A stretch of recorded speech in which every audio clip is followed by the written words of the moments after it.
Welcome back to Perkins Pipes. Got the 2025 Perkins Pipes pipe, the commemorative from Catholic Pipe Company. I've got some scripture along the shank there. Got the new cross that my son designed. Just wanted to bring this guy out. I've got a bit of a philosophical conversation for you today, centered around one of my favorite poets. I got to tell you, we got a fabulous breeze here. It feels so good. Hopefully, that breeze won't obscure the video. So, as always, let's get this guy lit. Let's get to talking.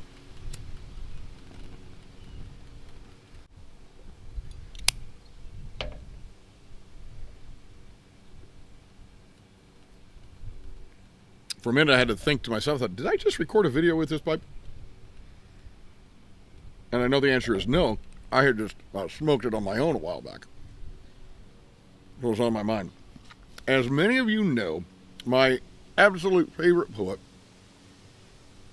certainly in English, and I would really say my favorite poet in any language, is Alexander Pope, who lived from 1688 to 1744. And between 1730 and 1732, he wrote 4 poems that come together in his he calls his essay on man. Epistle 1, Epistle 2, Epistle 3, Epistle 4. He wrote them in the form of a poetic letter. And they were published then throughout 1533 to 1534. So, over a series of videos, not going to be back to back, we're going to spread them out, but over a series of videos, I want to talk about each of those 4 epistles. And we're going to start today with Epistle 1. Now, unlike poems when we do the pipe and verse episodes, we're not going to get deep into the poetry. First of all, Pope writes in rhyming iambic pentameter couplets. Not a whole lot more to say about that. Now, he certainly does a lot of wonderful poetic things, but here it's the content of what he says that we really want to focus on. So I'm not considering this a pipe and verse episode. And I can't walk you through the whole thing, because the first epistle, runs 294 lines. So can't do that.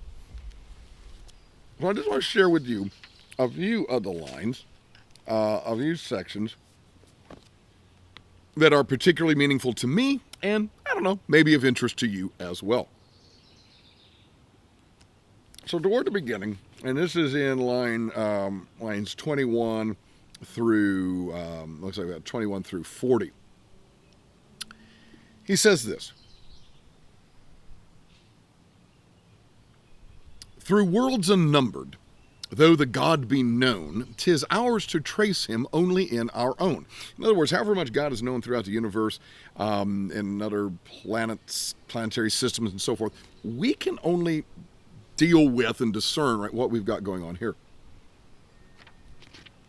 He, who through vast immensity can pierce, see worlds on worlds compose one universe, observe how system into system runs, what other planets circle other suns, what varied being peoples every star, may tell why heaven has made us as we are. So God knows all the other stuff, right? God knows all the other stuff about the universe and the solar systems and so forth, but we need then to go to him to understand us. "But of this frame the bearings and the ties, the strong connections, nice dependencies, gradations just, has thy pervading soul looked through, or can a part contain the whole?" As complex as human beings are, he says, we've got to think we know everything. He says, but have you really examined everything there is to know about a human being? Everything emotionally and spiritually and physically, through all the different systems that make up a human being. You really think you can pierce through and know all of that? Is the great chain that draws all to agree and drawn supports upheld by God or thee? In other words, all the gravity and the magnetic forces and the nuclear forces and and chemical bonds and all the things of nature. He says, all that stuff that holds everything together, right, and makes everything agree, right? He says, who holds all that together? You? Or is it God?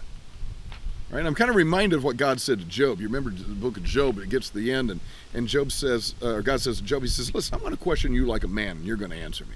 And he starts off, he says, were you there when I formed this, and when I did that, and when I did this, when I created that, and blah, blah, blah. And of course the answer is no, you weren't.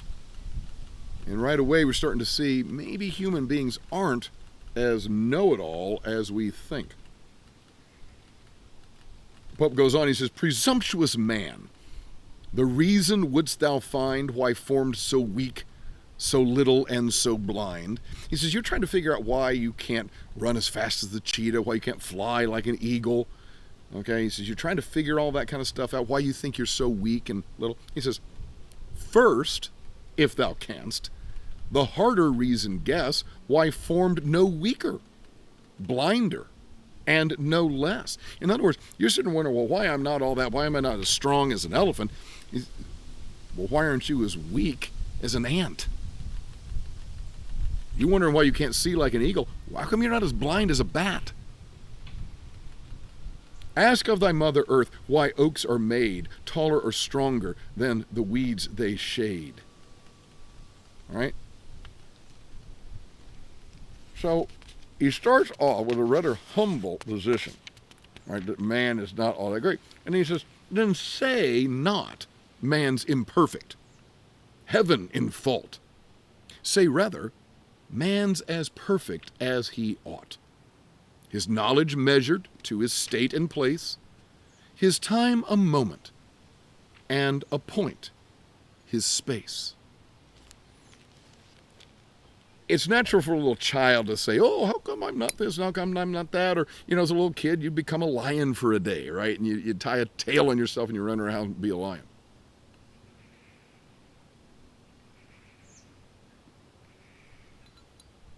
But then as an adult, I think we sometimes blame heaven.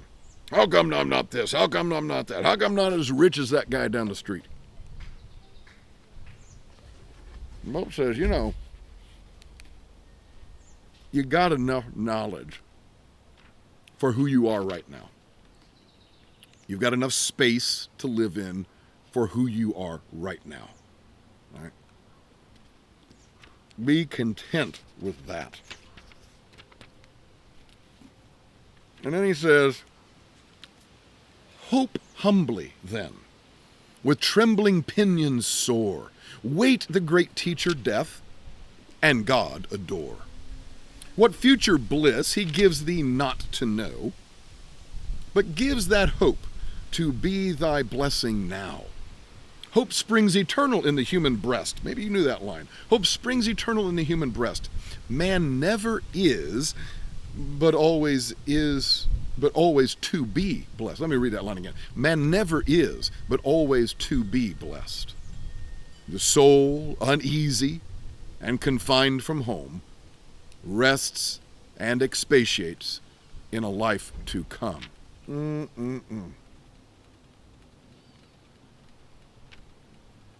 What a great gift is hope.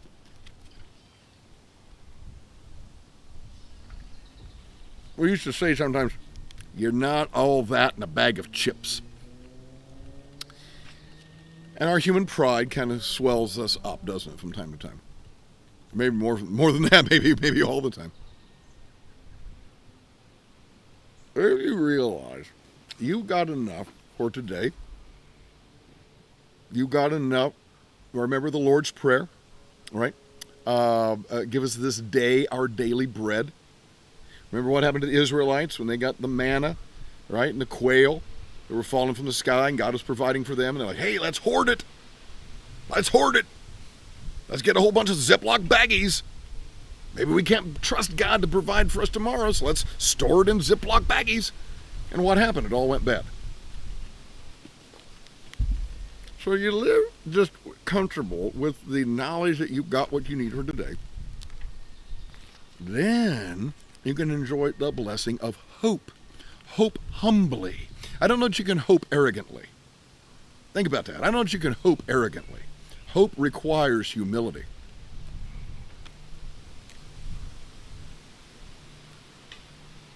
What future bliss? God's not going to tell you what that's going to be. It's a surprise. Enjoy the surprise. Hope springs eternal in the human breast. He says, man never is, but always to be blessed. Right? It's not about the blessing now, it's about what is to come. And the soul uneasy and confined from home, because this isn't our home, my friends, not earth, but it's our life united with God. That's our true home, and that's what our soul longs for. Right? It actually rests in the life to come. Now, folks, I just read you a handful of lines from Alexander Pope's first essay on man. So, a couple questions for you, and then a bit of a homework assignment. Hey, I'm a teacher. What am I going to do, right? Do you know Alexander Pope? Probably have asked you that before. We've talked about Pope on this channel. So do you know Alexander Pope?